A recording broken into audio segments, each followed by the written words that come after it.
बिस्मिल्लाहिर्रहमानिर्रहीम। Last lecture में हम रिलेशन के बारे में डिस्कस कर चुके हुए हैं। उसके बाद बाइनरी रिलेशन क्या है, उसका एरो डायग्राम कैसे बनाते हैं, डायरेक्टेड ग्राफ कैसे बनाते हैं और उसकी मैट्रिक्स रिप्रेजेंटेशन क्या है। अभी हम रिलेशन की टाइप्स पढ़ते हैं। रिलेशन की टाइप में जो फर्स्ट टाइप है वो है जी रिफ्लेक्सिव रिलेशन। यानी कोई भी रिलेशन रिफ्लेक्सिव कब होता है? Let R be a relation on a set A, then R is reflexive if and only if for all A belongs to A belongs to A or A is related to A। यानी इसका मतलब क्या है? इसको हम इसकी definition को समझने के लिए एग्जांपल देखते हैं कि मिसाल के तौर पर हम ये एक रिलेशन ले रहे हैं R1, जो कि हम A पे ले रहे हैं, यानी A का कार्टेशियन प्रोडक्ट लें और उसमें से आपने ये वाला रिलेशन बना लिया। अब क्या ये रिलेशन रिफ्लेक्सिव है? तो इसमें अगर A के तमाम एलिमेंट्स के लिए अगर 1 है तो 1 के लिए ये ऑर्डर्ड पेयर उसमें मौजूद होना चाहिए। अगर 2 है उसका एलिमेंट तो 2 के लिए ये ऑर्डर्ड पेयर उसमें मौजूद होना चाहिए। 3 है तो 3 के लिए ये ऑर्डर्ड पेयर उसमें मौजूद होना चाहिए।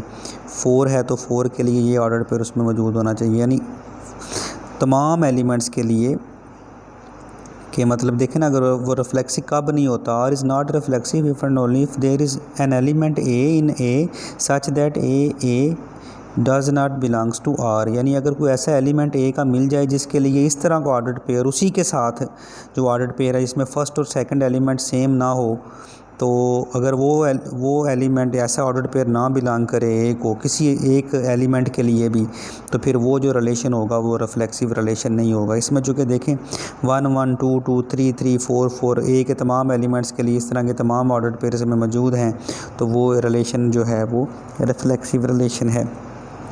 अब यहाँ पे देखें या और 2 को देखें अगर गौर से, तो 1 1 1 4 2 2 3 3 4 3, यहाँ पे चूँकि 4 4 मौजूद नहीं है तो इसका मतलब है ये भी रिफ्लेक्सिव रिलेशन नहीं है। अब इसमें देखें 1 1 भी है, 2 2 भी है, 3 3 भी है, 4 4 भी है, तो ये रिफ्लेक्सिव रिलेशन है। ये भी रिफ्लेक्सिव रिलेशन और 4 भी रिफ्लेक्सिव रिलेशन नहीं है। अब इसको समझने के लिए आप एक, जिस तरह आपके पास सेट ऑफ रियल नंबर है, सेट ऑफ रियल नंबर में 2 एलिमेंट्स का इक्वल होना भी एक रिलेशन है। तो ये भी एक रिलेशन है, 2 एलिमेंट्स का इक्वल होना। तो ये जो इक्वलिटी रिलेशन है ये रिफ्लेक्सिव भी होता है, क्योंकि हर एलिमेंट अपने आप के इक्वल होता है। आप कह सकते हैं कि दिस रिलेशन इज़ रिफ्लेक्सिव। इसके बाद देखें हम ये जो हमने रिफ्लेक्सिव रिलेशन पढ़ा है, इसका अगर हम डायरेक्टेड ग्राफ बनाएं ना इनके, तो हम उससे भी बड़ा इजीली समझ सकते हैं क्या ये रिलेशन रिफ्लेक्सिव है या नहीं है। तो अब जो आपने फर्स्ट रिलेशन पढ़ा R1 जो मैंने यहाँ पे लिखा हुआ था, उसका डायरेक्टेड ग्राफ अगर आप बनाएं तो आपके पास डायरेक्टेड ग्राफ पहले रिलेशन का ये बनेगा 1।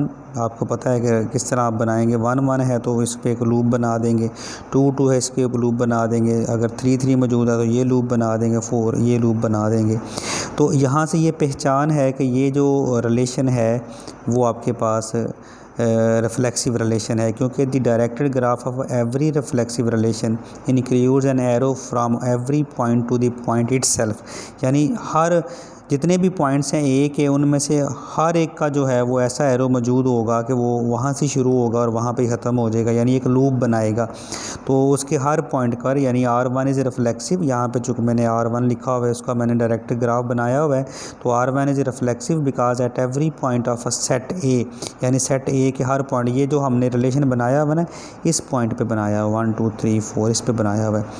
तो ये जो R1 है रिफ्लेक्सिव है because at every point of this set A V have a loop in the graph. देखें इसके हर पॉइंट पर हमें एक लूप मिल रहा है, इसलिए ये जो है वो रिफ्लेक्सिव है।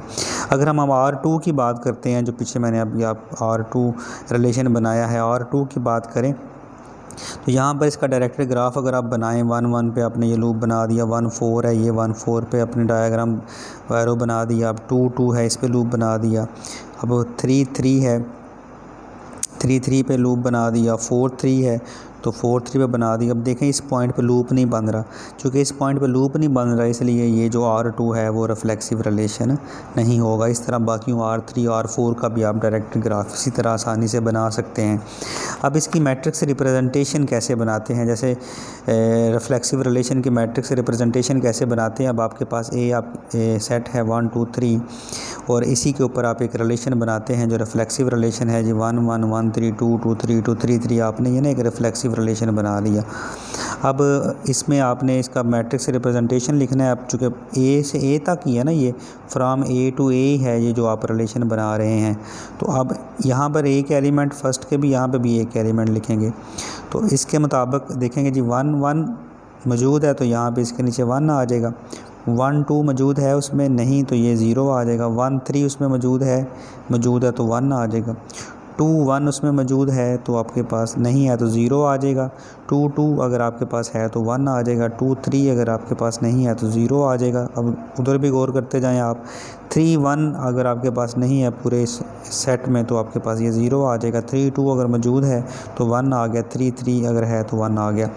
अब यहाँ पर जो एक पहचान है मैट्रिक जो रिप्रेजेंटेशन है रिफ्लेक्सिव रिलेशन की, उसमें ये जो डायगोनल प्रिंसिपल डायगोनल बनता है ना, ये जो मेन डायगोनल है इसके तमाम एलिमेंट्स 1 होने चाहिए। तो ये है रिफ्लेक्सिव रिलेशन में जो आप उसका मैट्रिक्स बनाते हैं उसकी पहचान है कि ये वाकई रिफ्लेक्सिव रिलेशन है। उसमें जो मैट्रिक्स बनता है उसके जो डायगोनल एलिमेंट्स हैं वो 1 होते हैं। R is reflexive if all elements of principal diagonal are equal to 1। इसी तरह हम नेक्स्ट जो है वो पढ़ेंगे ये सिमेट्रिक रिलेशन क्या होता है और ट्रांजिटिव रिलेशन क्या होता है। इसको